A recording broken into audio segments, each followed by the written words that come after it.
নমস্কাৰ বন্ধু বান্ধৱীসকল, স্বাগতম জনাইছোঁ মোৰ অন্য এটা নতুন ভিডিঅ'লৈ।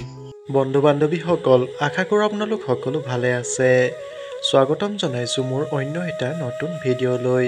এই ভিডিঅ'টোৰ জৰিয়তে জানো আহক আমি সন্ধিয়া সময়ত কি কাম কৰিলে মা লক্ষ্মী আমাৰ ঘৰলৈ আহে।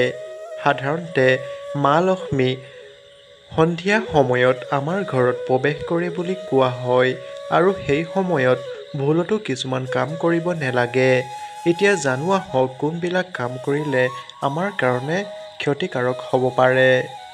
হিন্দু ধৰ্মত মা লক্ষ্মীক ধনৰ দেৱী বুলি মনা হয় আৰু কোৱা হয় যে শ্ৰদ্ধা ভক্তিৰে মা লক্ষ্মীৰ আৰাধনা কৰিলে মা লক্ষ্মী শীঘ্ৰে প্ৰসন্ন হয় আৰু ভক্তসকলক আশীৰ্বাদ প্ৰদান কৰে।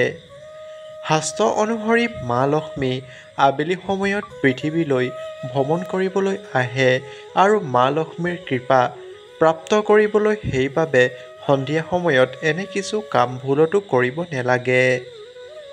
মা লক্ষ্মী ভ্ৰমণ বা আবেলি সময়ত তুলসী উদ্ভিদৰ ভুলতো স্পৰ্শ কৰিব নালাগে আৰু ইয়াৰ দ্বাৰা মা লক্ষ্মী ৰুষ্ট হ'ব পাৰে। আৰু আমি সন্ধিয়াৰ সময়ত ঘৰৰ চাৰিওফালে ৰশ্মি হ'ব লাগে। মনা হয় যে আন্ধাৰ মুক্ত স্থানত মা লক্ষ্মী কেতিয়াও প্ৰৱেশ নকৰে। সেইবাবে আমি সন্ধিয়া সময়ত আমাৰ ঘৰৰ চাৰিওপাশে পোহৰ বিলাই ৰাখিবলৈ আমি চেষ্টা কৰিব লাগে। তেতিয়াহে আমাৰ ঘৰত মা লক্ষ্মীৰ প্ৰৱেশ হয় বুলি ধাৰণা কৰা হয়। সেয়েহে সন্ধিয়া সময়ত সকলোফালে পোহৰ বিলাবলৈ চেষ্টা কৰিব। আৰু সূৰ্য অস্তৰ পাছত ভুলতো কেতিয়াও ঘৰত ঝাৰু বা ঘৰৰ চফা চিকুণ কৰিব নালাগে। ইয়াৰ দ্বাৰা ঘৰলৈ অহা লক্ষ্মী উভতি যায় বুলি ধাৰণ কৰা হয়। সেয়েহে কেতিয়াও সূৰ্য অস্ত হোৱাৰ পাছত ঝাৰু হাতত লোৱাটো আমাৰ উপযোগী নহয়। আৰু আবেলি সময়ত ঘৰত পূজা অৱশ্যে কৰিব লাগে। যদি আপুনি এনে নকৰে তেন্তে মা লক্ষ্মীৰ কৃপাদৃষ্টি আপুনি কেতিয়াও প্ৰাপ্ত নকৰে। সেয়েহে সন্ধিয়াৰ সময়ত পূজা পাতল কৰাটো আমাৰ কাৰণে অতি উপযোগী।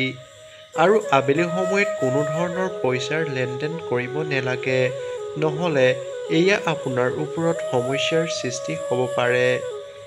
আৰু আবেলি সময়ত আপুনি আপোনাৰ মনক শান্ত কৰি ৰাখিব লাগে আৰু কোনো ধৰণৰ কাজিয়া পেচাল কৰিব নালাগে, অন্যথা দেৱী লক্ষ্মী ৰুষ্ট হৈ ঘৰৰ পৰা আঁতৰি যায়।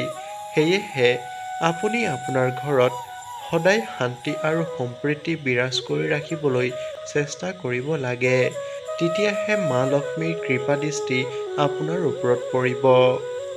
এয়াই আছিল সন্ধিয়াৰ সময়ত আমি ল'ব লগা মা লক্ষ্মীৰ ওপৰত কিছুমান প্ৰক্ৰিয়া।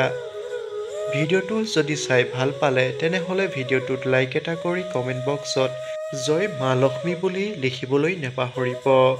আৰু যদি মোৰ চেনেলটো ছাবস্ক্ৰাইব কৰা নাই তেনেহ'লে তলত থকা ছাবস্ক্ৰাইব বটনটো প্ৰেছ কৰি বেল আইকনটো বজাই দিবলৈ নাপাহৰিব। আৰু যদি ভিডিঅ'টো চাই ভাল পালে তেনেহ'লে বন্ধুবৰ্গৰ মাজত শ্বেয়াৰ কৰি দিবলৈ নাপাহৰিব। ধন্যবাদ।